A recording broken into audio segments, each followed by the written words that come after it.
Hello and welcome to the Butchery Masterclass. My name is Simon Taylor, otherwise known as Simon the Butcher. I've been a butcher for over 25 years and I'm very proud to have my own shop in Oxshott called Surrey Hills Butchers.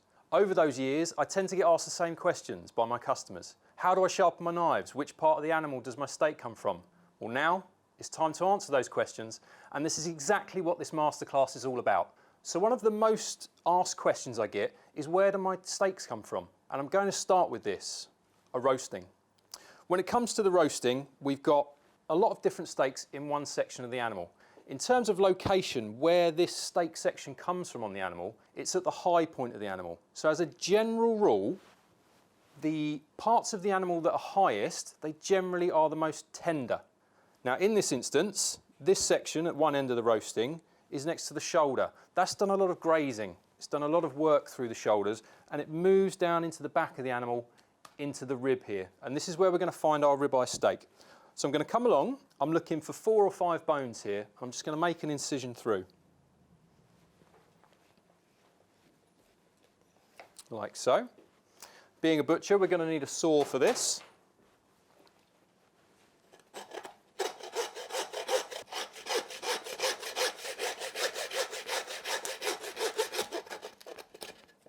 Okay.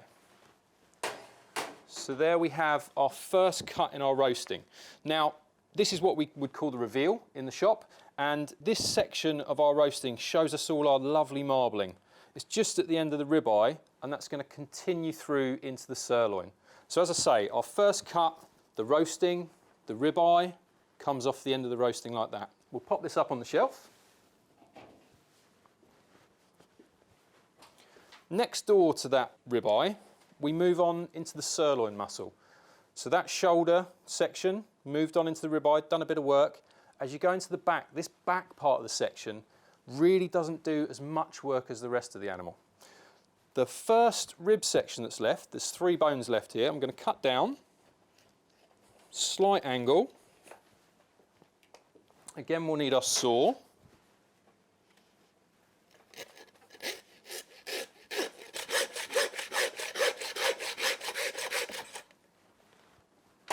So, next cut in.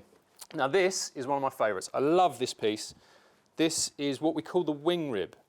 This is the sirloin on the bone. And you can see that lovely tender steak there. Lots of lovely marbling through there, going to give it all that flavour. As we said, ribeye to sirloin. That's the first section of the sirloin. And that can come off really nice as a roasting piece, the wing rib. You might not see it in most counters, just ask your butcher. Next door to that, we've got the rest of the sirloin. Now, it's at this point, if we particularly wanted to, we could take the fillet out whole. Now, the fillet sits inside this muscle here. In terms of how the muscles work, that's how tender they are. If they work harder, like the ribeye, then they're going to have more marbling, more about them. There's going to be more flavour.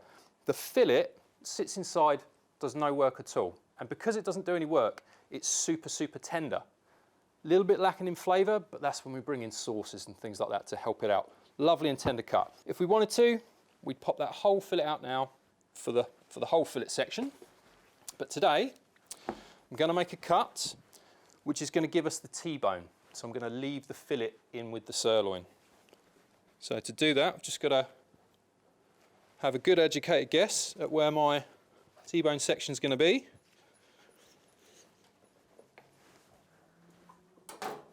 Back to the saw again.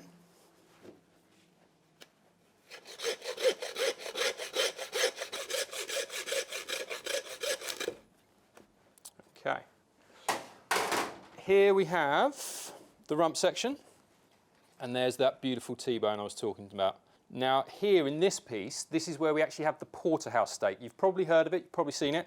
Now technically the Porterhouse is going to have the biggest section of fillet, and that's why it's the Porterhouse. You're only going to get a couple of these, and then you just go into a normal T-bone section.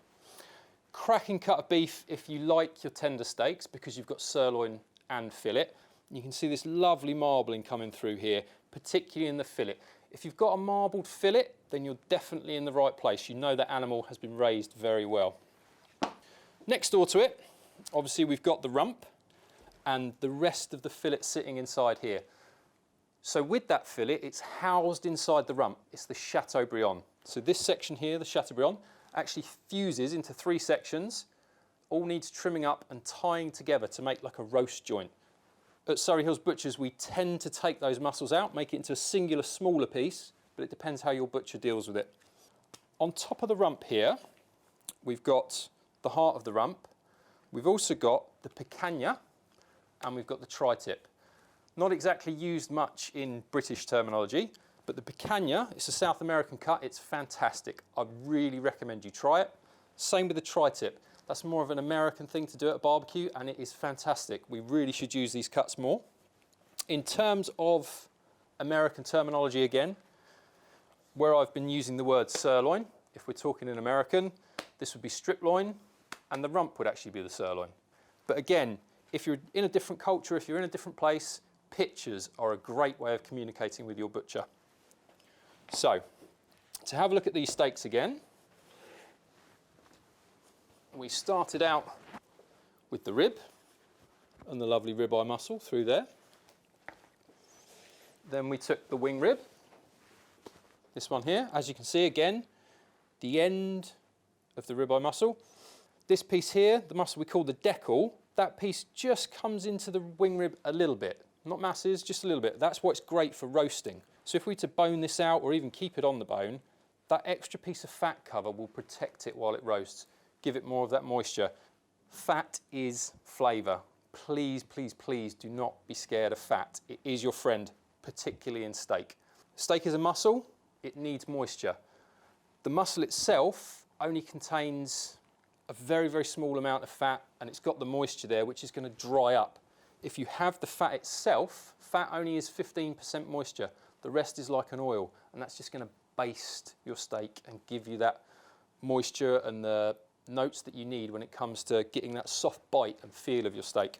And when it comes to the bite and feel of your steak, it's very personal. So which piece are you going to go for? Are you going to go for the rib? Now the rib has that extra little bit of marbling. It's got a bit more going on all the way through it. That I would always recommend to have medium, because you want to render the fats. You want those flavours to come through. And it's the same with the rump. Rump has done a little bit more work. Being at the end of the roasting, it's closer to the leg, closer to a holding muscle. Therefore, a bit more work, a little bit more cooking, so a medium steak. So at either end, where those muscles have worked, we're looking about a medium. In the middle, when we're starting to look at steaks that haven't done much work, that's when we start to go rare. The reason being, they're naturally more tender. So if they're more tender, we want to keep them pink. We don't want to dry them out.